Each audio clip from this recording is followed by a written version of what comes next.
ولی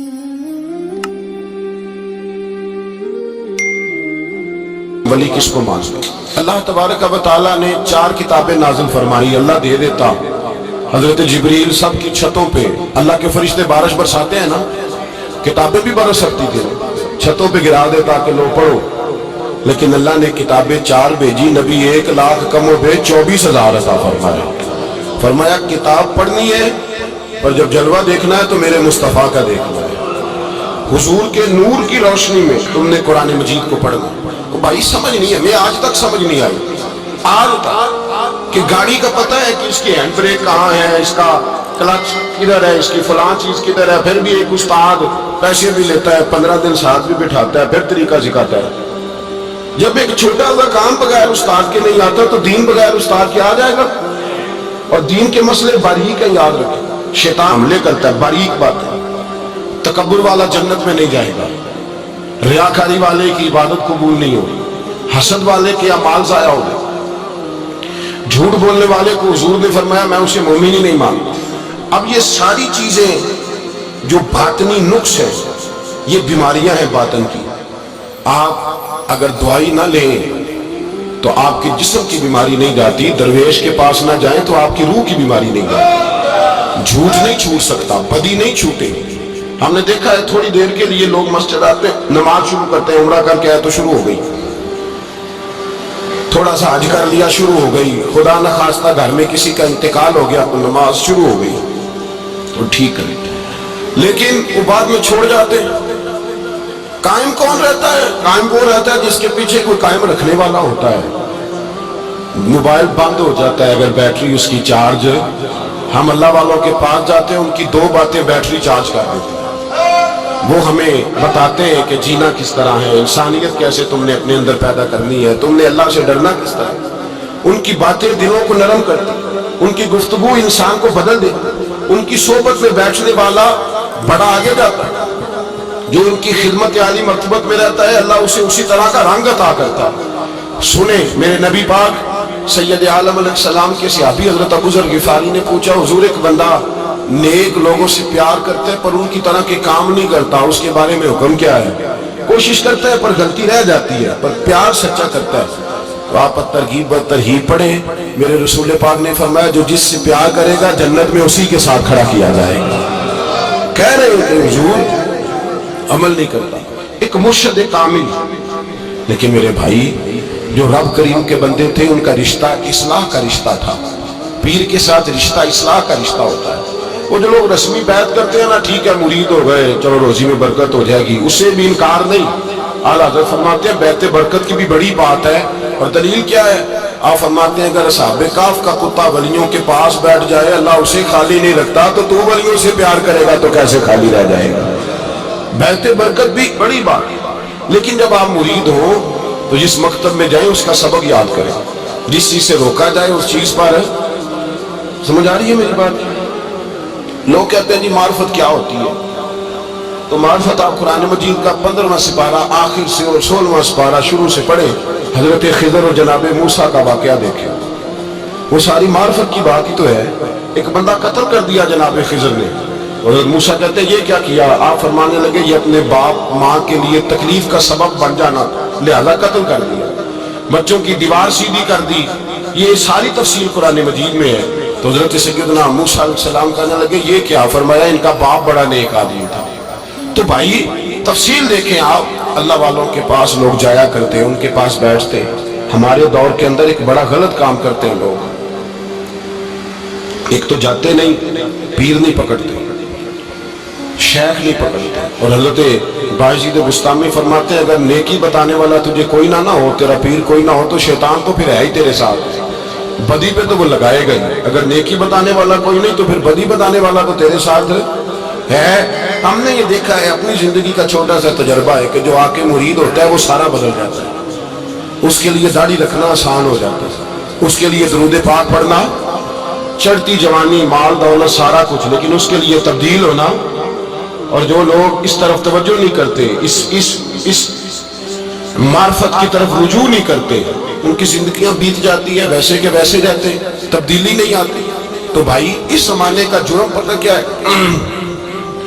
ایک تو لوگ اللہ والوں کے پاس جاتے نہیں، یہ بڑی زیادتی اپنے ساتھ کرتے ہیں، اور دوسرا دشمنی کرنے لگے ہیں معاذ اللہ، دشمنی کرتی کہتے ہیں جی وہ صوفیاء نے تباہی کر دی معاذ اللہ، بابوں نے تو دین بگاڑ دیا، یہ دشمنی کرتے ہیں۔ ابن ماجہ سیاستہ کی کتاب ہے، حضرت عمر کہتے ہیں میں حضور کے روضے پہ گیا تو جناب معاذ بن جبل حضور کے روضے پہ بیٹھے رو رہے تھے، تو میں نے کہا معاذ کیوں رو رہے ہو؟ کہنے لگے نبی پاک کی ایک بات نے رلا دیا۔ میں نے کہا کیا ہوا؟ تو کہنے لگے رسول پاک نے فرمایا ہے، دو باتیں اتنی سخت کر دی ہیں کہ میں ڈر رہا ہوں کہیں مجھ سے یہ غلطی ہو نہ جائے۔ کہا وہ کیا؟ فرمایا ایک نبی پاک نے فرمایا چھوٹی سی ریاکاری بھی شرک ہے، چھوٹا سا دکھاوا بھی اگرچہ شرک اصغر ہے پر چھوٹی سی ریاکاری بھی شرک ہے۔ اور دوسرا حضور نے فرمایا رب فرماتا ہے جس نے میرے ولی سے دشمنی کی میرا اس کے خلاف اعلان جنگ ہے، میرا اس کے خلاف اعلان، دو جرم ایسے ہیں جن کے بارے میں اللہ نے فرمایا میں تم سے جنگ کروں گا، ایک فرمایا اگر تم سود نہیں چھوڑو گے تو جنگ کروں گا، ایک فرمایا میرے ولی سے دشمنی کرو گے تو میں تمہارے ساتھ، بولیے میں تمہارے ساتھ جنگ کروں گا، اگر تم نہیں چھوڑو گے تو میں جنگ کروں گا۔ تو میرے بھائی سمجھ لیں اولیاء اللہ کے پاس نہیں جاتے تو کم از کم دور رہ کے پیار تو کریں، دور رہ کے پیار تو کریں، پیار تو کریں اس کے ساتھ۔ اور اللہ کے ولیوں کی دشمنی بڑی خطرناک ہوتی ہے۔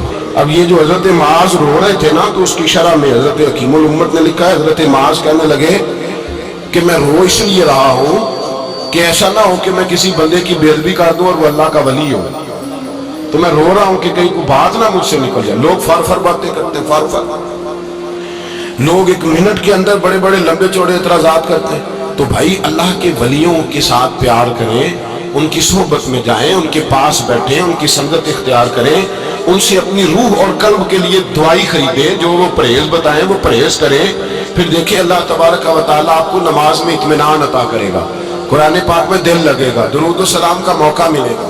اور اگر یہ کام نہیں کرتے پھر مخالفت کریں گے، پھر کیا کرتے ہیں لوگ؟ ایک بزرگ گزرے حضرت ابو سعید عبداللہ ان کا نام ہے، بغداد میں پڑھتے تھے، اور خوش قسمتی یہ ہے کہ حضور غوث پاک کے کلاس فیلو تھے، حضور غوث پاک کے ساتھ پڑھتے تھے۔ حضرت عبداللہ فرماتے ہیں کہ میں بھی پڑھتا تھا تو ایک بڑا لائق سٹوڈنٹ تھا، اس کا نام تھا ابن سقا، وہ بھی پڑھتا تھا۔ فرماتے ہیں بغداد میں شور ہوا کہ ایک محمد غوث نام کے بزرگ آئے ہیں بغداد، ان کی کرامت یہ ہے کہ وہ ایک منٹ کے لیے موجود ہوتے ہیں اور اگلے منٹ وہ غائب بھی ہو جاتے ہیں۔ فرماتے ہیں شوق پیدا ہوا، میں حضرت غوث اعظم شیخ عبد القادر جیلانی اور ابن سقا ہم تینوں نکلے بابا جی سے ملنے، اور یہ آج سے 1000 سال پہلے کی روایت ہے، کہتے ہیں ہم سبق بھی پڑھا کرتے تھے اور کا دیدار بھی کرا کرتے تھے، ہم دیدار بھی کرتے تھے اللہ کے، دونوں کام۔ فرماتے ہیں ہم دونوں جب تینوں نکلے نا تو ابن سقا رستے میں کہنے لگا بڑا ولی بنا پھرتا ہے معاذ اللہ، ایسا سوال کروں گا اسے جواب ہی کوئی نہیں آئے گا۔ آپ فرماتے ہیں میں نے کہا نہیں جی میں سوال تو میں بھی کروں گا، سوال تو بولیے سوال تو میں بھی کروں گا، پر میں دیکھوں گا وہ جواب کیا دیتے ہیں، دیکھوں گا۔ کہتے ہیں ہم دونوں بات کر کے خاموش ہوئے تو حضرت شیخ عبد القادر کی طرف نظر ڈالی، کہا آپ نہیں سوال کریں گے؟ تو غوث اعظم فرمانے لگے میں سوال نہیں کروں گا، بس رب کے بندے کا دیدار کروں گا، بس اللہ کے بندے کا دیدار کروں گا۔ اور فرماتے ہیں کہ ہم پہنچے بابا جی کے کمرے میں، گئے تو بابا جی موجود تھے، ہم جا کے بیٹھے تو بابا جی غائب ہو گئے۔ تھوڑی دیر گزری تو آئے، سلام کے بعد پہلے لفظ پتا ان کے کیا تھے، کہنے لگے ابن سقا تو کیا کہتا تھا ایسا سوال کروں گا جواب نہیں آئے گا؟ میں تیرے اندر سے کفر کی بو دیکھ رہا ہوں، کفر کی بو دیکھ رہا ہوں، تو رب کے بندے سے دشمنی کرتا ہے۔ اور فرمانے لگے او ابو عبداللہ تو کہتا تھا کہ میں دیکھوں گا وہ کیا جواب دیتے ہیں، فرمایا تو کافر تو نہیں ہوگا پر دنیا دار ضرور ہو جائے گا۔ کہتا پھر بابا جی نے رخ پھیرا غوث پاک کی طرف اور کہنے لگے عبد القادر تو کہتا تھا میں رب کے بندے کا دیدار کرنے جا رہا ہوں، فرمایا جہاں میں تجھے دعا دیتا ہوں جب تک تیرا قدم نہیں لگے گا اللہ کسی کو ولایت عطا نہیں کرے گا، جہاں میں تجھے دعا دیتا ہوں جب تک تیرا قدم نہیں لگے گا رب کسی کو ولایت۔ حضرت ابو عبداللہ فرمایا کرتے تھے ہم آ گئے، ابن سقا پھر نہ مانا، کہنے لگا نہیں نہیں ایسی ہی بات کر دی ہے، اس تو کوئی علم غیب ہے معاذ اللہ۔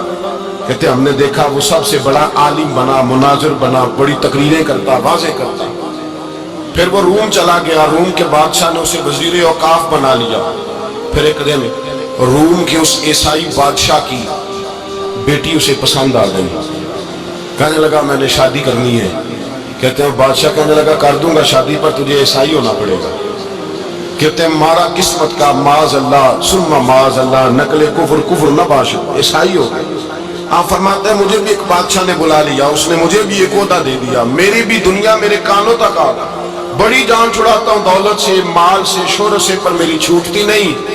آپ فرماتے ہیں ہوش اس دن آئی جس دن بغداد کے منبر پر بیٹھ کر اور 70,000 کے مجمع میں کھڑے ہو کے غوث اعظم نے فرمایا آؤ بھائی، جس نے ولایت لینی ہے عبد القادر کے پاس آؤ، میں قدم رکھتا جاؤں گا، اللہ ولایت عطا کرتا چلا جائے، آؤ میرے پاس میں ولایت دیتا ہوں۔ ہر مشکل دی کنجی یارو ہاتھ مرداں دے آئی، تے مرد نظر کرے جس ویلے مشکل رہے نا کائی۔ لوگ دشمنی کرتے اللہ والوں سے اللہ ملتا ہے، اللہ کے بندوں سے معرفت کا حسن ملتا ہے، اللہ کے بندے بیعت اپنی کرتے ہیں، جھکاتے اللہ کی بات۔ اللہ تبارک و تعالیٰ کے بندوں کے پاس بیٹھنے سے رسول اللہ کا پیار ملتا ہے، اللہ کے بندوں کی صحبت حضور کے دروازے تک لے جاتی ہے، رب کریم کے بندوں کی صحبت عاجزی سکھاتی ہے، اللہ کے بندوں کے پاس بیٹھنے والے اللہ اللہ کرنے لگتے ہیں، رب کریم کے بندوں کے پاس بیٹھنے والوں کو سجدے کا نور حاصل ہوتا ہے۔ اور میرے بھائی اگر تو نے کسی کے ہاتھ میں ہاتھ دیا ہو تو ملے گا کیا؟ ملے گا کیا؟ خواجہ نظام الدین محبوب اللہ رحمت اللہ علیہ کھڑے تھے تو ایک آدمی حلوائی کی دکان پہ کچھ چیز لینے آیا، کوئی درویش سادہ سا آدمی چھوٹی سی مسجد سے نکلا، حلوائی سے کہا دے دے، حلوائی کہا چل دوڑ جا، تو روز آگے کھڑا ہو جاتا ہے، جب سارے آتے تب آیا کر، غریب گاہک تھا نا تو حلوائی نے جھڑک دیا۔ اس درویش کو جوش آ گیا، کہنے لگا میرے ساتھ بدتمیزی نہ کرنا ورنہ میں تیری دکان الٹ کے رکھ دوں گا، میں تیری دکان الٹ دوں گا۔ کہنا چل دوڑ جا، بڑے دیکھے ہیں تیری طرح کے دکان الٹنے والے۔ حضرت نظام الدین محبوب اللہ گزر رہے تھے، حلوائی کی نظر پڑی تو دوڑ کے دست بوسی کرنے آیا، کہنے لگا حضور السلام علیکم۔ آپ فرمانے لگے اس کے ساتھ بد اخلاقی نہ کر، تیری دکان واقعی الٹ جائے گی۔ کہا حضور کس طرح؟ یہ تو ایسے ہی سادہ سا ہے۔ آپ فرمانے لگے یہ بھی سادہ ہے، اس کا پیر بھی اسی طرح کا ہے، پر دادا پیر بڑا باکمال ہے، وہ جس کے ہاتھ میں اس کا ہاتھ ہے وہ بڑا باکمال ہے۔ فرمایا وہ تیار کھڑا ہے، وہ کہتا ہے چلو نالائق ہوا تو کیا ہوا، بچہ تو ہمارا ہی ہے نا، کہہ دے گا تو الٹ دیں گے، بچہ تو ہمارا ہی ہے نا، مجھے دشمنوں نہ چھیڑو، میرا ہے کوئی جہاں میں ابھی پکار لوں گا، نہیں دور ہے مدینہ۔ یہاں کوئی لاوارث لوگ بستے ہیں، خدا کے فضل سے ہم پر ہے سایہ غوث اعظم کا، ہمیں دونوں جہاں میں ہے سہارا غوث اعظم کا۔ خدا دے گا منادی حشر میں یہ قادریوں کو، کہاں ہے قادری کر لے نظارہ غوث اعظم کا۔ اور اس سے مراد ہر پیار کرنے والا ہے، صرف سلسلے میں آنے والا نہیں، ہر پیار کرنے والا قادر۔ بھائی سمجھ لیں، یاد رکھیں، اس بات کو پرکھیں، اللہ والوں کی صحبت تو انسان کو کمال کر دیتی ہے، وہ تو نواز دیتی ہے، وہ تو نور۔ ایک بات اور ہے، کچھ لوگ کہتے ہیں کتنی فرما برداری کرنی چاہیے پیر کی؟ میں نے کہا وہ روحانی طبیب ہوتا ہے، ایک ڈاکٹر سے دوائی لے کے بندہ ایک ڈاکٹر سے دوائی لے تو پھر ساتھ اگلی دکان پہ بھی چلے جانا چاہیے، کیوں جی؟ کی پتہ کتھوں رام آ جائے، ایک سے دوائی لی پھر ساتھ ہی اگلی دکان پہ، پھر اس سے اللہ جانے کہیں سے شفا مل جائے، کدھر سے شفا مل جائے۔ اور بھئی ایسے نہیں ہوتا، دوائی تو ایک حکیم سے کھائے گا، ایک ڈاکٹر کی کھائے گا، جو پرہیز بتائے گا وہ پرہیز، اگر طبیعت ٹھیک نہیں ہوگی تو دوبارہ جائے گا، وہ کہے گا میں نے تیری دوائی بھی بدل دیا، تیری پرہیز بھی بدل دیا، اور ایک وقت آئے گا کہ انشاءاللہ شفا۔ حضرت علی بن ہیتی حضور غوث اعظم کے خلیفہ، ان کے مرید تھے علی بن جوسکی نام تھا۔ حضرت غوث اعظم رضی اللہ تعالیٰ عنہ اپنے خلیفے سے ملنے آئے تو آگے سے ان کے بھی اپنے مرید کو کہا کہ چل پیر صاحب کے قدم دبا۔ وہ غوث اعظم کے قدموں میں بیٹھنے کی بجائے اپنے پیر کے قدموں میں بیٹھ گئے، دبانے لگے، ڈانٹا، کہنے لگے تیرا دماغ ٹھیک ہے، چل حضور غوث اعظم کے قدم دبا۔ وہ پھر اٹھے، گھوم کے پھر ان کے پیروں میں بیٹھ گئے۔ تو حضرت علی بن ہیتی نے جلال کیا، فرمانے لگے تجھے خیال نہیں آتا میں تو اب تجھے غوث پاک کے سپرد کرنے والا ہوں، تیری زیادہ تکمیل ہو جائے۔ جب یہ بات کہی تو حضرت علی بن جوسکی رو پڑے، چیخے مار کے روئے، وہ روئے تو غوث پاک بھی روئے، اور فرمانے لگے علی بن ہیتی اسے مجھے نہ دے، یہ جس پستان سے دودھ پینے کا عادی ہو گیا اب اسے کسی اور جگہ مزہ نہیں آئے گا، اسے یہیں رہنے دیں۔ بڑا اعتراض ہے لوگوں کو بشتی دروازے پر۔ بشتی دروازہ کہتے ہیں جنت اتنی اونچی تھی نیچے کیسے آ گئی؟ میں نے کہا تم نے پڑھا نہیں نا قرآن و حدیث، جنت بڑی اونچی تھی پر میرے نبی نے فرمایا میں نے ماں کے قدموں کے نیچے لا کے رکھ دیا۔ تم نے پڑھی نہیں نا، اصل میں پڑھی نہیں، تمہیں کیا پتا کبھی کسی چیز پہ اعتراض۔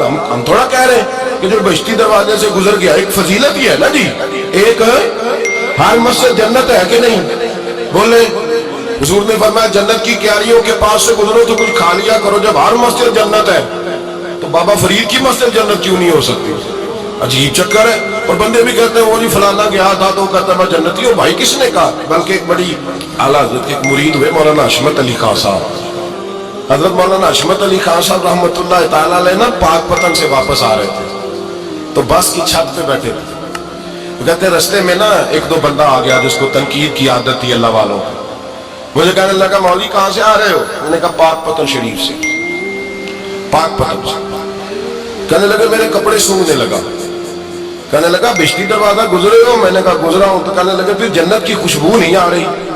نبی پاک نے تو فرمایا تھا کہ 500 سال جنتی دور ہوگا تو اس کی خوشبو آئے گی، تم سے نہیں آ رہی۔ مولانا بڑے حاضر دماغ تھے، کہنے لگے ایک حدیث پڑھی ہے ذرا دوسری بھی پڑھ لینی تھی۔ نبی پاک نے فرمایا جہنمی کو جنت کی خوشبو کوئی نہیں آئے گی۔ ایک ہی پڑھی ہے تو نے، اگلی بھی پڑھ لینی تھی۔ کہتے ہیں وہ بندہ کہنے لگا روکو بس مجھے نیچے اتار دو۔ یہ تو کوئی تگڑا بندہ ہی جواب دینے والا آ گیا، ایک ہی پڑھی ہے حدیث تو نے، سی اگلی نہیں پڑھی۔ شیخ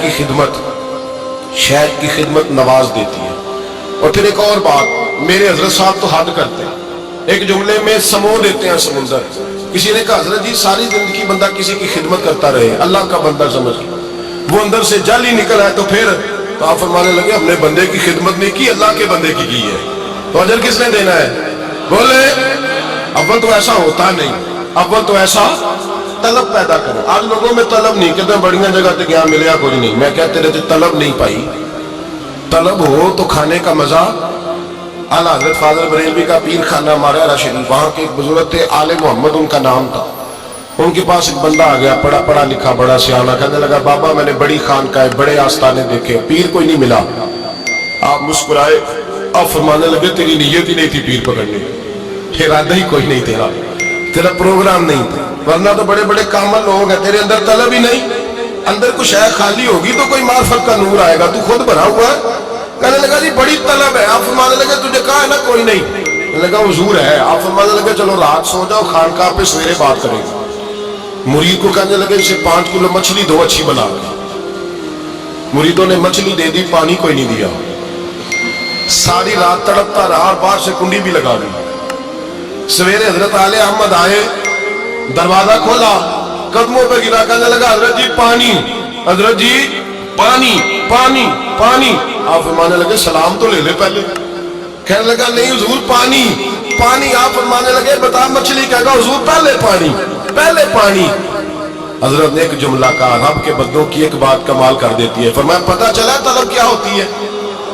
پتہ چلا طلب کیا ہوتی ہے؟ کہنے لگا سوڑیا لگ پتہ گیا ہے کیا ہوتی ہے، لگ پتہ گیا ہے۔ آپ نے پانی بھی پلایا، مرید بھی کیا، اور جب سینے سے لگایا تو فرمایا جا تو نے طلب پیدا کی تھی، میں نے رب کے فضل سے تجھے فیض دیا ہے۔ کہتے وہاں بیٹھے بیٹھے کالے رنگ کا تھا، اللہ نے گورا رنگ بنا دیا، نورانیت چھلکنے لگی وہاں بیٹھے بیٹھے